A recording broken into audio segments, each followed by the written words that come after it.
Meus irmãos, nós vimos na semana passada que Lucas apresenta de forma progressiva exatamente o início da missão da igreja. Nós vimos dos versículos 1 ao versículo 5.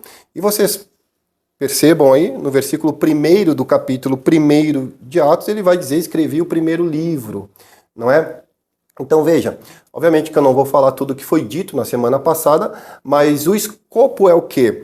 É que a missão, nós devemos primeiro olhar para trás e vermos que a missão se faz em razão da obra de Cristo. Nós vimos também que a missão ela é feita na autoridade de Cristo, uma vez que nós olhamos para trás e entendemos o que Cristo veio realizar. Então é feita na autoridade de Cristo, mas também é feita, ou é estabelecida, melhor dizendo, na ressurreição de Cristo Jesus, o que nós vimos aqui, os versículos de 1 a 5. Mas não só isso, nós vimos que Jesus apareceu por 40 dias falando coisas concernentes ao reino de Deus, versículo 3 do primeiro capítulo. Ou seja, a missão, o conteúdo da missão, a mensagem da missão é sobre Cristo. E nós vimos também que a missão ela se faz no poder do Espírito de Cristo Jesus. Por isso, no versículo 4 do primeiro capítulo, Jesus dá uma ordem aos seus discípulos: não se ausentem de Jerusalém, até vir sobre vocês a promessa do Pai. Por quê, irmãos? Jesus estava preparando eles porque eles precisavam do Espírito Santo. Veja, então, dos versículos 6 a 11, que são os versículos que nós vamos tratar hoje, nós vamos ver um momento agora da ascensão de Jesus. Mas perceba algo importante. A ascensão, nós vamos falar mais disso à medida que nós avancemos aqui na homilia, a ascensão de Cristo não foi uma despedida. Foi o início da missão da igreja. E Jesus, então, vai corrigir o foco dos discípulos. Ele vai definir a missão da igreja e ele vai apontar para uma esperança futura. Nós vamos ver aqui, meus irmãos, até de forma didática, para que fique claro em nossa mente, nós vamos ver isso em 3 movimentos. O primeiro movimento será do versículo 6 e 7, o segundo movimento nós vamos ter aqui o versículo 8, que é o versículo-chave de todo o livro de Atos, ok? E por último, o último movimento nós vamos ver então dos versículos 9 até o versículo 11. Então vamos ver aqui o primeiro movimento entre a promessa, que nós vimos semana passada, e entre a missão que vai começar no capítulo 2 com a descida de Pentecostes, a descida do Espírito Santo em Pentecostes. Então o primeiro movimento aqui é que entre a promessa e a missão está a correção do foco dos discípulos. Vejam comigo novamente aqui os versículos 6 e 7, por gentileza. Olhem na sua Bíblia. Então os que estavam reunidos lhe perguntaram: Senhor, será este o tempo em que restaures o reino a Israel? Respondeu-lhes: não vos compete conhecer tempos ou épocas que o Pai reservou pela sua exclusiva autoridade. Então vejam vocês, meus irmãos, Jesus Cristo ficou aparecendo para os discípulos quanto tempo? 40 dias. 40 dias nós temos a informação no versículo 3 aqui do primeiro capítulo que Jesus ficou aparecendo para eles por 40 dias. Um período de 40 dias. E ele não ficou falando abobrinha, ele não ficou falando outras coisas, ele não ficou falando do templo, ele não ficou falando de futebol, ele não ficou falando nada disso. Ele ficou falando coisas concernentes ao reino de Deus. 40 dias preparando os discípulos, 40 dias fazendo-os compreender, fazendo com que eles focassem naquilo que é eterno, não naquilo que é passageiro e transitório, como estavam pensando. E então, no versículo 6, nos é dito o seguinte: eles perguntam quando será, quando, Senhor, que tu restaurarás, que tu restaures o reino a Israel. É impressionante, meus irmãos. Porque Jesus está falando uma coisa e eles estão pensando em outra. Jesus está falando sobre o reino dos céus, o reino de Deus. E eles ainda estão pensando em um reino político. É neste tempo, Senhor, que o Senhor vai restaurar o reino de Israel? Eles estão pensando num reino terreno, num reino político. E Jesus está falando de coisas eternas. Está falando de coisas dos céus, do reino de Deus. Eles queriam saber quando. Jesus queria ensiná-los sobre um propósito. E nós temos aqui, para nos ajudar a trazer luz a respeito desse versículo, o teólogo John Stott observou o seguinte, e já é falecido, um teólogo do século XX. A respeito desse versículo, ele diz assim, vejam, o verbo restaurar mostra que eles esperavam um reino político e territorial. O substantivo Israel indica que eles esperavam um reino nacional, um reino étnico, não é? O reino de Israel. E a expressão, neste tempo, revela que eles esperavam o seu estabelecimento imediato. Por isso que Jesus é rápido também aqui em responder e ajustar aqui o foco deles. Jesus responde para eles, então, aqui no versículo 7, não vos compete conhecer os tempos aqui, né, e as épocas que o Pai reservou pela sua própria autoridade. E aí percebam que Jesus respondeu não negando a consumação do reino. Porque lembram que eu falei semana passada que o reino de Deus, a vinda do reino de Deus acontece em duas etapas. E eles estavam vivendo essa tensão. Quais são as etapas? A primeira vinda de Cristo Jesus inaugura o reino de Deus, a vinda do reino de Deus. E a segunda vinda do reino é quando Jesus voltar. Existe um hiato nesse tempo, nesse intervalo, que a igreja precisa fazer algo. E Jesus estava preparando eles para que eles façam, portanto, esse algo aqui. E Jesus, novamente, vai corrigir aqui, portanto, a visão deles, a compreensão deles. Porque, veja, irmãos, o problema não era o reino. O problema é entender errado o que isso significa. É entender equivocadamente a compreensão acerca do reino de Deus. Vejam que quando eles dizem assim, Senhor, é neste tempo que restaures o reino de Israel, eles estão especulando sobre o futuro. E Jesus está falando sobre o presente. Eles estão pensando quando? Jesus está pensando agora. Vocês têm que pensar no que vocês têm que fazer no presente e não compete a vocês quando que isso vai acontecer. É como se Jesus dissesse para eles, vocês estão preocupados com datas, porque tempos aqui no grego significa kairos, aquele tempo cronológico, aquele tempo do relógio. E tempo significa o tempo, o tempo aqui significa o cronos. As épocas significa o tempo kairos, que é o tempo oportuno, né? Então, aquele tempo que Deus vai restaurar oportunamente. É como se você pensasse assim, não sei se os mais novos conhecem esse ditado, os mais velhos acho que conhecem. O cavalo encilhado não passa duas vezes. Aquele tempo oportuno, entendeu? Então, exatamente aqui no versículo 7, tempos e épocas, está tratando do tempo cronológico e o tempo oportuno. Então eles estão preocupados com datas, mas Jesus está dizendo para eles, eu quero que vocês estejam comprometidos com a missão. Esqueçam isso, parem de especular sobre isso. Não compete a vocês. O que compete a vocês agora é cumprirem com aquilo que eu estou dizendo para vocês. Vão para Jerusalém, ou não se ausente, pelo menos, né? Nós sabemos que depois eles vão para o cenáculo. Semana que vem nós vamos ver isso. Eles vão para o cenáculo e eles ficam lá perseverantes em oração. 120 pessoas. E é a partir do versículo 15, então, Pedro se levanta e começa um discurso, e nós vamos ver isso mais para frente. Mas deixa eu fazer, irmãos, algumas aplicações para nós a respeito desses dois versículos aqui. Meus irmãos, isso continua acontecendo ainda hoje. Ainda hoje, exatamente 2000 anos depois, continua acontecendo a mesmíssima coisa. Muitas pessoas têm curiosidade acerca da volta de Cristo. E especulam muito sobre quando será o fim dos tempos, quando Jesus Cristo, portanto, vai retornar. Mas, sinceramente, muito poucos deles não têm compromisso com a verdade de Cristo, com a missão de Cristo. Especulam sobre o futuro, mas não estão comprometidos com o presente. Querem discutir sinais, mas não querem viver em santidade, querem especular sobre o amanhã, mas negligenciam a obediência do hoje.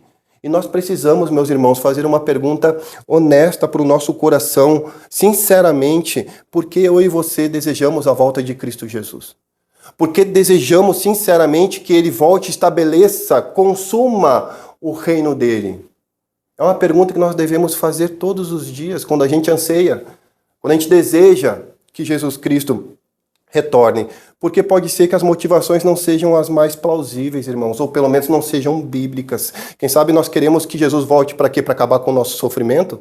Será que estamos sofrendo tanto aqui neste mundo? Então Jesus, volta, é muita pressão, é muita tensão, é muito pesado, eu não estou aguentando mais, então volta. E aí quem sabe eu vou ter o alívio de Jesus. De fato, Jesus vai nos aliviar, mas será que é essa a motivação que nós devemos ter para que Jesus Cristo volte e estabeleça o reino dele? Biblicamente falando. Meus irmãos, por que desejamos a volta de Cristo? Veja, para muita gente que pensa assim, que eu trouxe aqui os exemplos, Jesus Cristo é só um apoio. É só apoio para a sua vida. Não é a prioridade da sua vida. Normalmente, quando as pessoas estão focadas, pensando desse jeito, elas não estão interessadas exatamente naquilo que Deus prescreve em sua palavra para que elas façam até ele voltar. Elas estão interessadas no alívio que ele pode dar para elas quando ele voltar. Cristo se torna só um apoio emocional, mas não um Senhor a ser obedecido. Falam de Cristo, ouvem sobre Cristo, frequentam igreja, mas o reino de Deus nunca se tornou prioridade em suas vidas. Mas veja, irmãos, para o verdadeiro cristão, qual deve ser o verdadeiro cristão? Qual deve ser o desejo pela volta de Cristo Jesus? Meus irmãos, a volta de Cristo Jesus não é uma fuga para os verdadeiros cristãos. É o nosso encontro com o Salvador. É o nosso encontro, irmãos, com aquele que tem chama em seus olhos como chamas de fogo. Nós não esperamos pelo fim da dor, nós esperamos pela plenitude da presença de Deus. Nós vamos ter, à medida que é consumado o reino, e Jesus Cristo, portanto, volta, a nossa alegria é que nós não pecaremos mais contra o nosso Senhor e Salvador. Porque o verdadeiro cristão tem asco do pecado. Ele chora pelo seu pecado. Ele sabe que está ofendendo a santidade de Deus, do seu Senhor e Salvador, que morreu naquela cruz, que nos salvou. A alegria é que não teremos mais aquela luta entre a carne e o Espírito, porque agora nós vamos estar plenamente na presença do Todo-Poderoso, e não haverá mais aquela luta, e essa será a nossa alegria, não porque vamos escapar das lutas, mas é porque nós vamos estar na presença de Deus. O pensamento é o contrário, irmãos. Não haverá mais distância, mas nós vamos estar unidos completamente agora em Cristo Jesus. Nossa esperança não está apenas em escapar do sofrimento, mas estar finalmente com o nosso Senhor. Essa deve ser a verdadeira alegria do crente quando ele pensa e deseja a volta de Cristo Jesus, quando ele diz assim: Maranata, ora vem, Senhor Jesus. Vem, porque eu tenho asco do pecado e eu não consigo me livrar. Eu não consigo, eu sou vencido muitas vezes. Eu me engano, eu me auto-engano, eu acho que eu sou uma coisa, mas eu sou outra. Eu sou fake, eu sou um cristão fake, eu preciso mudar, eu preciso me reconciliar com o Senhor. Eu preciso me santificar, eu preciso ser piedoso, eu preciso me consagrar, eu preciso me ajoelhar. Mas para viver uma vida digna diante do Senhor, porque o Senhor, através do teu Espírito, me uniu contigo. Eu sou um só agora com o Senhor. E a tua presença manifesta em mim é que me alegra. A tua presença, a manifestação agora consumada da tua presença é a minha maior alegria. Irmão, Salmo 16 vai dizer isso. Salmo 16, versículo 11. Vai falar a respeito disso exatamente, irmãos. De estarmos unidos com Cristo Jesus. A maravilha que isso é. Meus irmãos, então nós estamos vendo aqui a respeito entre a promessa e a missão.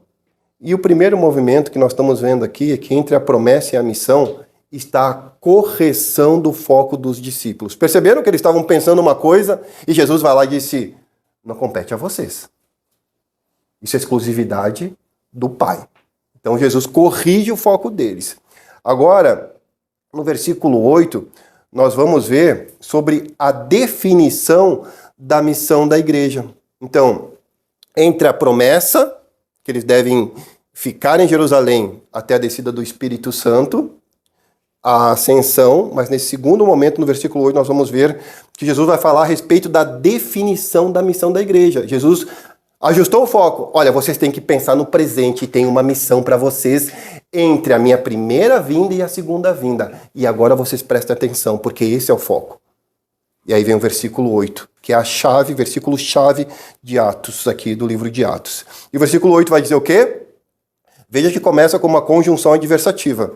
Mas, porém, todavia, recebereis poder ao descer sobre vós o Espírito Santo e sereis minhas testemunhas, tanto em Jerusalém, como em toda a Judéia, Samaria e até os confins da terra. Então Jesus aqui redireciona o foco dos discípulos. Então percebe, irmãos, que começa com um mas ali, não é? Mas os discípulos estavam preocupados com o poder político. Jesus, então, está falando coisas de poder espiritual.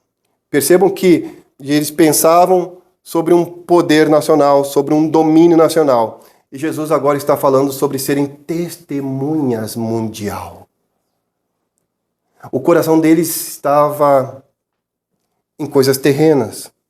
E Jesus está falando agora de coisas muito maiores e eternas. E o livro de Atos é isso mesmo. Você vai perceber que tem um momento no livro de Atos que eles estão em Jerusalém, em Judéia.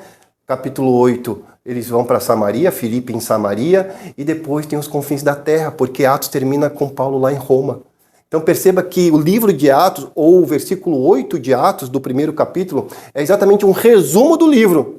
Jerusalém, Judéia, Samaria e até os confins da terra. Então eles pensavam uma coisa e Jesus está dizendo para eles: não, vocês vão ser minhas testemunhas agora a nível mundial.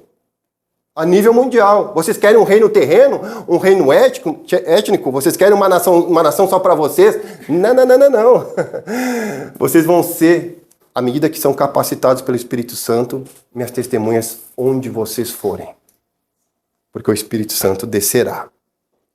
Eles queriam saber quando o reino viria plenamente. Jesus, portanto, mostra o que a igreja deve fazer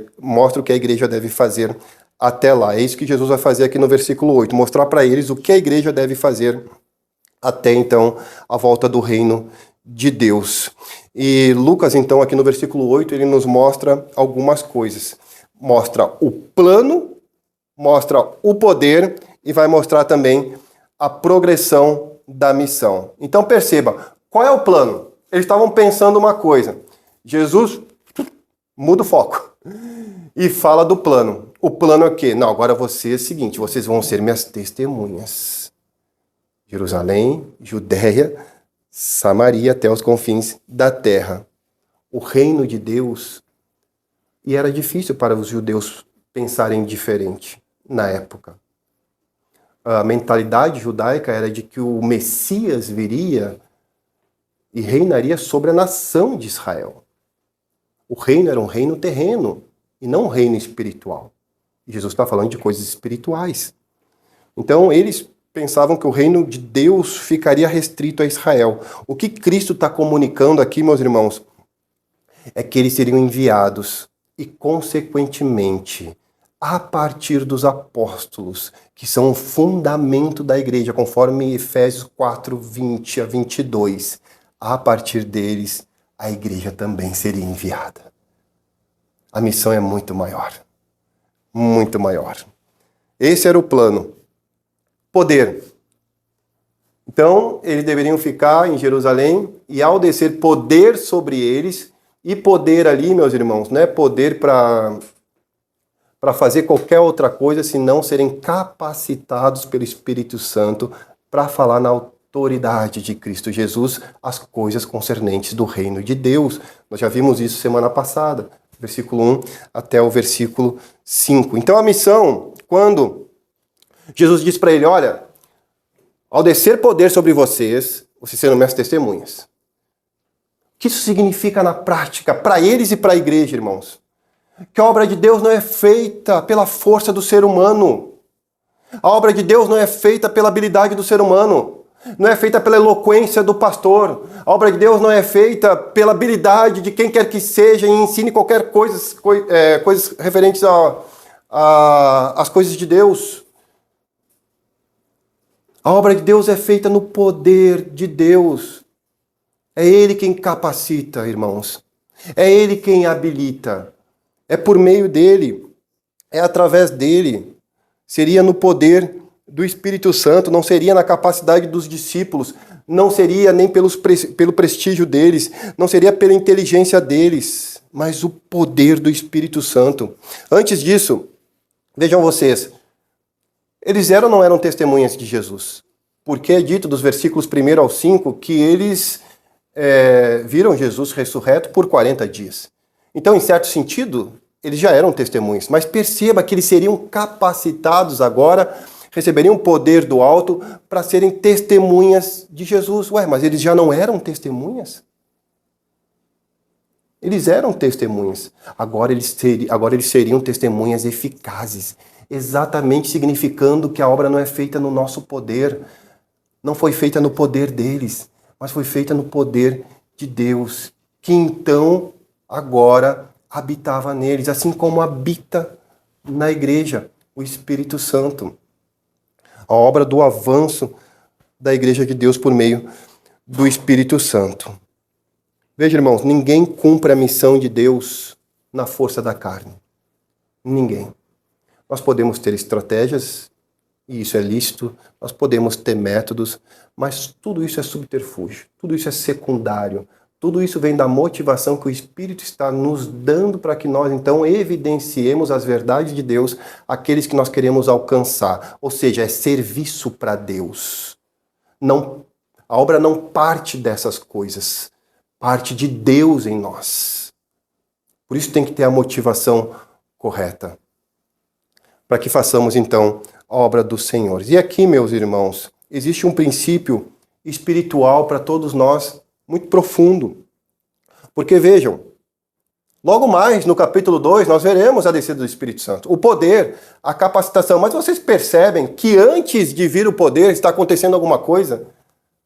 Antes de vir o poder, Jesus está preparando eles.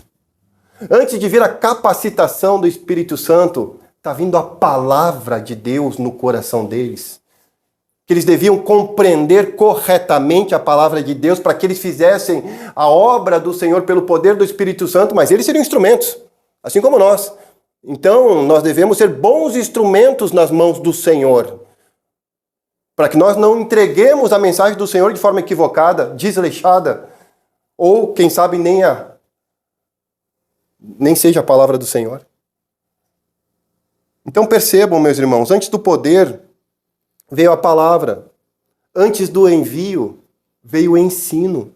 E antes do avivamento que vai acontecer, aqui vai ocorrer, no capítulo 2, veio o fundamento.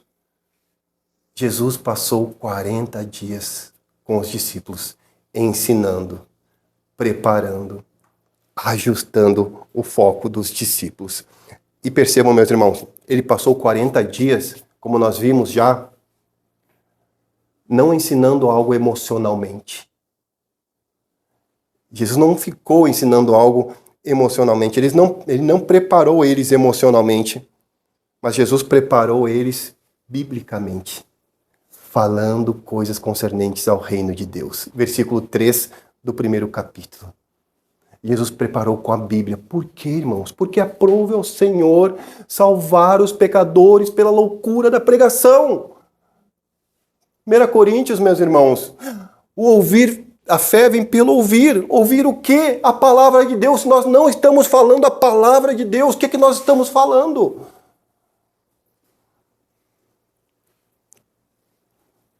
A missão, irmãos, se faz no poder do Espírito Santo e por meio das Escrituras. Sempre foi esse o padrão. E nunca vai mudar. Você pega, por exemplo, a Reforma Protestante do século XVI. Como é que começou a Reforma Protestante? Diz que um monge à luz de velas, conta a história, né? Que era a luz de velas. Ele leu em sua Bíblia Romanos 1,17. O justo viverá pela fé. Não precisava indulgência. Não precisava comprar salvação. Não precisava purgatório. Nada disso.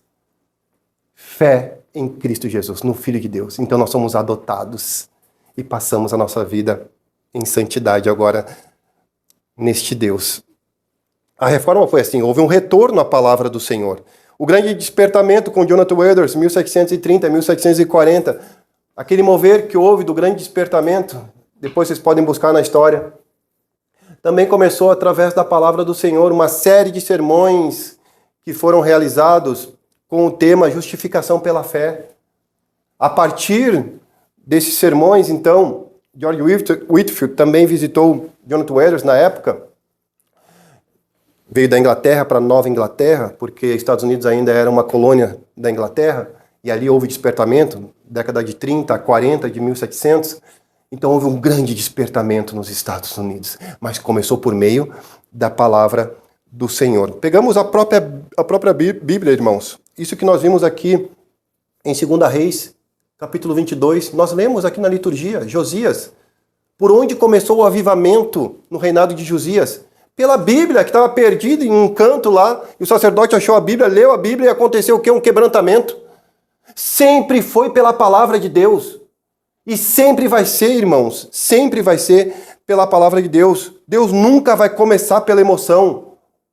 Deus vai começar sempre por sua palavra, porque é a palavra dele que é poderosa. É a palavra dele que transforma. É a palavra, é a vox dei, a voz do Senhor, que é a palavra dele. Que Paulo fala a Timóteo, que ela é inspirada. É a palavra dele, irmãos. E só a palavra dele. E talvez, meus irmãos, algum dos grandes problemas hoje que nós temos e enfrentamos na igreja atual seja exatamente este. Nós queremos muito poder, mas nós negligenciamos a palavra do Senhor. Queremos experiências, muitas experiências, mas rejeitamos a profundidade do conhecimento das verdades eternas. Queremos que caia fogo do céu, queremos que as coisas aconteçam e haja um evento estrondoso, hollywoodiano sobre nossas vidas, meus irmãos, mas desprezamos o fundamento da palavra de Deus. Deus não age em dissonância, em desacordo com a sua palavra, nunca vai agir, irmãos, nunca. Deus sempre vai agir, o Espírito Santo sempre vai agir de acordo com a palavra de Deus, porque João, o evangelista João, o apóstolo João nos diz que o Espírito Santo nos fará lembrar da palavra de Deus, das coisas que Jesus Cristo disse. Ele nos convencerá do pecado, do juízo, da justiça, a respeito das coisas de Cristo Jesus que realizou para a nossa vida, para a igreja do Senhor. É a palavra, se nós não tivermos a palavra incutida na nossa mente, principalmente no nosso coração, nós não teremos Deus. Qualquer outra coisa, mas não Deus. Por isso não nos enganemos, irmãos. É importante que o Senhor fale conosco nesta noite. E nos fale por meio da palavra de Deus. Se a palavra não estiver no centro, então saia. É a palavra que importa. Não são as emoções. Embora as emoções façam parte, sim. Não estou dizendo que não façam. Fazem parte. Mas o que transforma, o que renova, o que consola, o que salva é o Espírito Santo, por meio da palavra do nosso Deus. Meus irmãos, Ele nunca vai agir, Deus nunca vai agir contra a palavra. Ele sempre vai agir por meio dela. Por isso nós precisamos, portanto, irmãos, nos perguntar, sinceramente, nós estamos sendo formados pelas Escrituras ou estamos adaptando as Escrituras à nossa vontade? Porque acontece muito, né?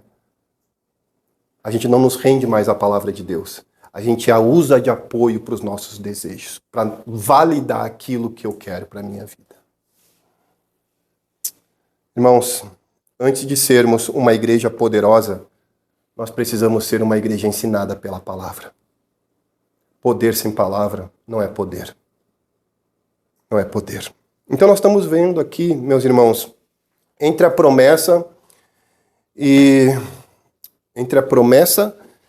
aí tem a ascensão no meio e o derramamento do Espírito Santo, não é? Nós já vimos aqui dois movimentos. Nós vimos já a correção do foco e nós já vimos também a definição agora da missão da igreja. Essa é a definição da missão da igreja. O plano que Jesus apresenta para eles e o poder será por meio do Espírito Santo. Mas nós vamos ver agora, em último lugar, a ascensão de Jesus, dos versículos 9 até o versículo 11. Acompanhe comigo, por favor, que diz assim: Dita estas palavras, foi Jesus elevado às alturas, à vista deles, e uma nuvem o encobriu dos seus olhos.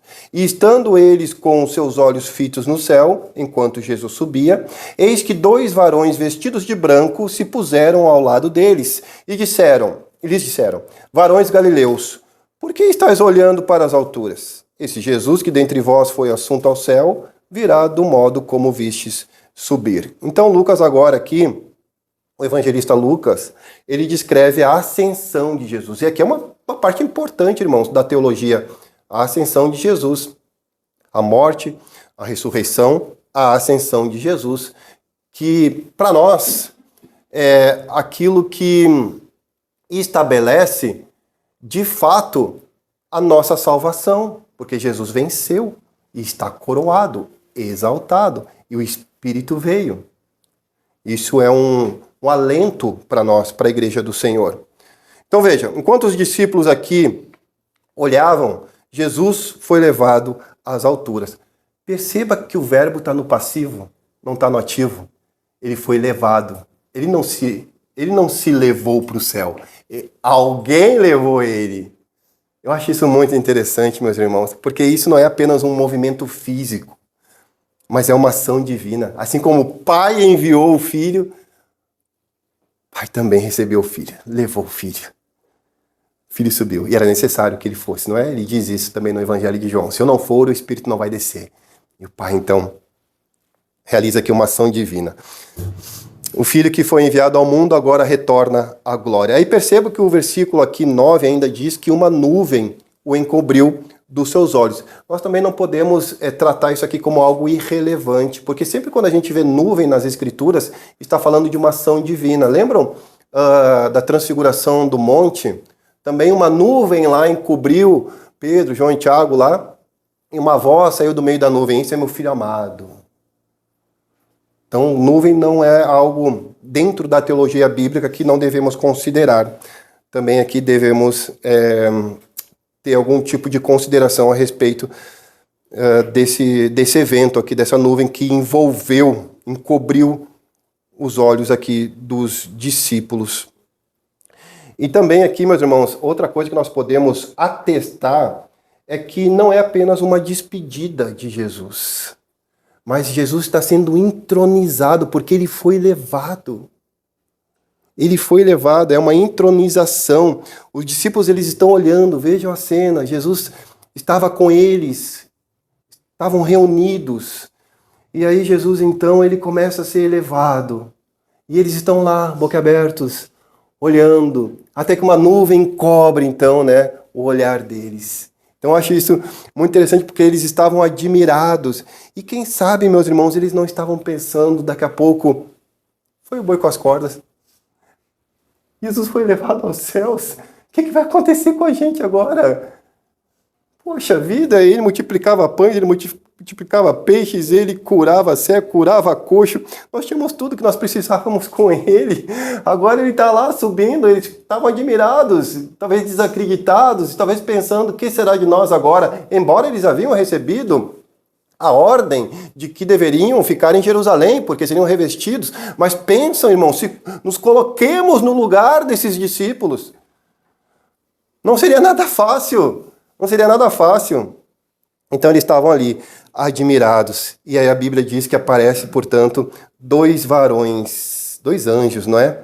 Vestidos de branco ali e se puseram ao lado deles. Então eles fazem uma pergunta forte, até porque eles cortam o clímax, né? Porque eles estão lá, admirados, olhando Jesus sendo elevado, e aí então aparece eles, quando vê, quem sabe eles até se assustaram, né? Opa, o que vocês estão fazendo aqui? E aí os anjos perguntam para eles, vem cá, O que vocês estão fazendo aí olhando para o céu? O que vocês estão fazendo aí olhando para as alturas? Esse Jesus que dentre vós foi assunto ao céu, virá do modo como então vistes subir.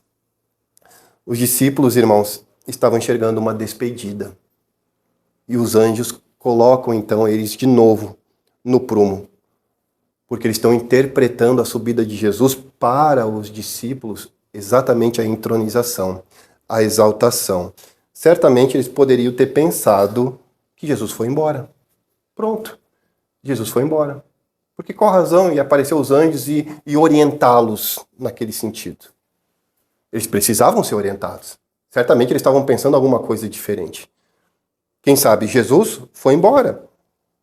Mas então eles respondem ao dizer para eles assim: veja, esse mesmo Jesus que vocês estão vendo aqui subir, ele voltará. Os anjos devolvem a esperança para eles. E ao mesmo tempo está dizendo a eles: ele está reinando. Ele venceu. Ele está coroado. Ele é rei. Ele é rei. Então os anjos falaram isso. Dentre vós estava Jesus, ele foi levado e voltará do mesmo modo que o vistes subir. Veja, irmãos, isso não é informação apenas para o futuro, é esperança para a igreja. É esperança para a igreja, meus irmãos. Vejam quantos de nós muitas vezes não estamos ainda boquiabertos, olhando, achando que Jesus um dia voltará e quando voltará. De fato, nós temos que ter isso no coração. Mas quem sabe não falta um anjo ali cutucando nós, ó. Psh, veja bem, da mesma forma que ele subiu, ele vai voltar. E o que tu está fazendo aí? Em outras palavras, é isso que o anjo está fazendo a eles, irmãos. Vem cá, o que vocês vão fazer aí? Vão ficar olhando até quando aí? Até quando vão ficar conjecturando a volta de Jesus? Até quando vão ficar contendendo se ele vai voltar nas nuvens, ou os anjos vão trazer ele, ou como é que ele vai voltar? Vocês têm uma missão para cumprir. Cristo subiu, mas ele voltará, ele foi exaltado e ele retornará. Então veja, meus irmãos, isso é interessante porque Jesus Cristo ele veio, e a Bíblia diz, conforme Filipenses capítulo 2, a partir do versículo 5, que ele veio em estado de humilhação. A Bíblia chega a dizer que ele, sendo Deus, né, não julgou por usurpação ser igual a Deus. Antes se humilhou, se rebaixou. A Bíblia diz ali o kenosis, o termo grego, é que ele se esvaziou da sua glória. Da sua glória. Para quê? Para cumprir o que eu e você não podíamos cumprir. Para sermos perdoados pelos nossos pecados, para receber a propiciação de Deus em nosso lugar. O cálice da ira de Deus foi derramado sobre o Filho dele, para que eu e você pudéssemos ser salvos hoje. Ele estava em estado de humilhação, ele se esvaziou, ele sofreu, ele foi rejeitado, ele foi crucificado, ele foi morto, ele foi sepultado, ele recebeu uma coroa de espinhos, foi levado a capa dele. E agora, as Escrituras estão aqui nos trazendo a informação de que ele ressuscitou. Nós vimos semana passada os versículos 1 a 5, mas que agora ele ascendeu aos céus, significando que ele está reinando ao lado do seu Pai, à direita do seu Pai. E a Bíblia ainda nos informa, e é uma esperança para todos nós, é uma alegria, que ele voltará. Da mesma forma que ele subiu, ele voltará. E percebam algo belo também aqui, meus irmãos. No versículo 11, os anjos chamam eles de galileus. Era necessário chamar varões galileus? Eles especificam da onde os discípulos são. São da Galileia. Isso também para nós é interessante, meus irmãos, porque quem era da Galileia era tido como alguém desprezado, ou alguém que era simples, alguém que era comum. Então percebam que a missão da igreja não começou com homens talentosos, não começou com homens acadêmicos, não começou com os líderes religiosos da época. Começou com homens comuns, com homens atrapalhados, com homens simples. Não tinham diploma, irmãos. Mas foram eles os eleitos para começarem a missão da igreja, porque a eficácia da missão não está na origem dos homens, irmãos. A eficácia da missão está no poder do Espírito Santo. Que nós possamos dizer, irmãos, como Isaías, Senhor, eis-me aqui, usa-me a mim. Prontidão, irmãos. Disposição. Desejo sincero em servir a Deus. É isso que Deus procura. Já falei e repito isso, Deus não procura adoração. Deus procura adoradores que o adorem em espírito e em verdade. Adoradores do Senhor, discípulos verdadeiros de Cristo Jesus, meus irmãos. Eu queria concluir, irmãos, dizendo o seguinte. Vejam, no início do texto que nós vimos aqui, os versículos 6 e 7, os discípulos estavam preocupados, lembram? Eles estavam preocupados com o reino terreno, um reino imediato e um reino político. E Jesus, então, ajusta completamente o foco deles. Ele corrige a expectativa deles nos versículos 6 e 7. No versículo 8, Jesus, então, define a missão. O plano é esse. Jerusalém, Judéia, Samaria e no mundo inteiro. No mundo inteiro. Porque o Espírito Santo desceu sobre toda a carne. Nós vamos ver isso lá no versículo 17 do capítulo 2. Sobre toda a carne. Ou seja, sobre pessoas de todas as nações. Porque quando o Espírito Santo desceu, os discípulos, 120 discípulos, falavam as grandezas de Deus para 14 nações que ali estavam na festa de Pentecostes. Já significando assim que a missão seria para o mundo inteiro. Assim como Jesus fala em Apocalipse, toda tribo, língua, raça e nação. Então, no versículo 8, ele define a missão da igreja. No versículo 9 a 11, ele amplia aqui a esperança deles, porque da mesma forma que se Jesus subiu, ele vai voltar com poder e glória. Cristo subiu, Cristo reina e Cristo voltará. E a pergunta que fica para a igreja, como nós devemos viver? Depois que nós ouvimos tudo isso aqui, esses breves minutos aqui. Como que a igreja, então, deve se portar? Como que ela deve viver? Será que ela vai ficar paralisada, a igreja, olhando para o céu?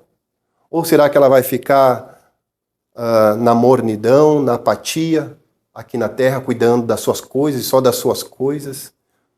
Ou será que nós vamos ter pés velozes para anunciar a missão, sem deixar de olhar para a vinda do reino? É assim que nós devemos viver, meus irmãos, exatamente dessa forma, com os olhos na promessa e os pés na missão.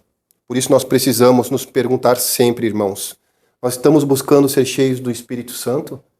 E para quê? E por quê?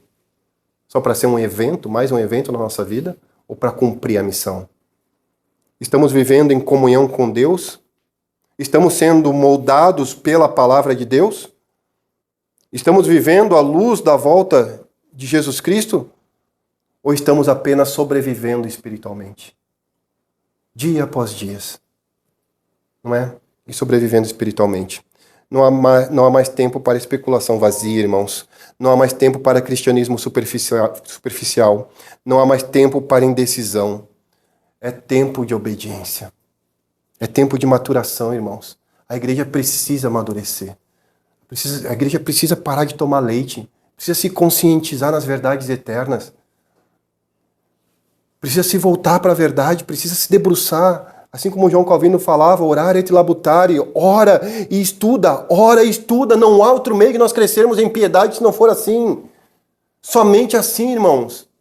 É dessa forma. Assim que nós vamos conhecer a Deus e ao conhecê-lo nós vamos nos conhecer. Aquilo que nós vimos hoje no estudo aqui, à medida que nós nos aproximamos de Deus, nós vamos reconhecendo o nosso pecado e isso é bom. Ao mesmo tempo que isso pode trazer em nós um sentimento ruim. É bom porque nós sabemos que ao reconhecer o nosso pecado, que estamos pecando contra a santidade de Deus. Mas é ruim porque ainda nós pecamos. Mas um dia Jesus vai voltar. E o nosso prazer deve estar na manifestação da presença do nosso Senhor, meus irmãos. Por isso nós devemos nos entregar, devemos nos santificar e, sobretudo, nós devemos ter tempo para a missão.